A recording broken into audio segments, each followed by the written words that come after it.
Salut! Je m'intéresse beaucoup au processus de résilience. La résilience, c'est le nom donné à un processus d'adaptation à un choc traumatique d'une manière acceptable pour la société. Je pense qu'on peut considérer le confinement et la pandémie comme un choc traumatique. Puis, je me dis aussi qu'on est en train de vivre un processus de deuil parce qu'on doit faire le deuil de notre ancienne vie, de nos anciennes libertés. Puis, comment on peut rendre ce processus-là plus résilient? Donc, comment on peut améliorer notre adaptabilité à cette nouvelle réalité-là? Il faut vivre avec bienveillance chacune des émotions qui sont fortes, qui peuvent même être considérées négatives pour certains. Certaines émotions sont considérées comme les méchantes émotions. C'est comme le sucre un peu. Le sucre est sur la sellette des bancs des accusés, c'est cause de cancer, c'est surpoids, crée une dépendance. Mais si on prend l'ingrédient du sucre tout seul, il n'est pas négatif en soi. T'sais, il sert à faire du pain, il sert à faire des fermentations, faire du kombucha. Mais c'est quand on l'utilise à mauvais escient, par exemple dans les plats transformés, pour faire des bonbons, puis là, on crée une dépendance, ben là, c'est sûr qu'il y a une connotation un peu plus négative. Donc, les émotions fortes, c'est la même chose. L'émotion en soi n'est pas négative, c'est qu'est-ce qu'on en fait ensuite qui peut être négatif. Les étapes du deuil, il y en a entre 5 et 7 selon les auteurs. Puis chaque étape a une moindre ou une plus grande importance selon les individus. Donc, chacun est différent par rapport à ça. Il y a l'onde de choc, hein? On reçoit la nouvelle, donc c'est « Ah, il faut du sucre dans le kombucha » ou « Ah, il y a une pandémie ». Ensuite, c'est suivi d'un déni. Un déni, je crois, qui est là pour créer une espèce de distance entre ton cerveau et la réalité pour se laisser l'espace de digérer l'information. Donc, ça se peut pas, le kombucha, c'est une boisson supposément santé, ça prend pas de sucre. Ou, ça doit être un coup monté des médias, là, la pandémie, ça doit pas être vrai. La colère, c'est l'affirmation d'un besoin qui n'a pas été répondu ou votre ego n'a pas été respecté selon vous. Donc, souvent, ça va s'exprimer impulsivement. C'est ça le problème avec la colère, la fameuse colère. Donc, c'est de prendre un repos, une pause, de se reculer de la situation, d'aller prendre une marche, par exemple, pour oxygéner le cerveau, pour pouvoir se canaliser sur quel est le besoin à répondre et n'être plus être dans l'affirmation que le besoin n'a pas été répondu, mais d'être capable d'affirmer le besoin en question. La négociation, je l'ai vu souvent dans les ateliers de kombucha. Les gens veulent négocier le sucre, donc ils veulent le remplacer par de la stevia.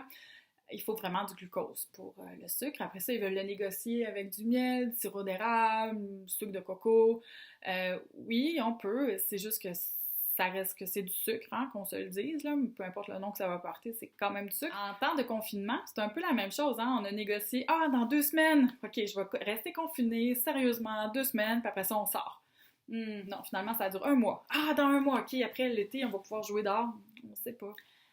La dépression et la douleur, c'est une période qui est très léthargique. Hein? On est couché, on dort, on a de la misère à manger, on a de la misère à se lever, faire un peu contact social avec les gens qui nous entourent.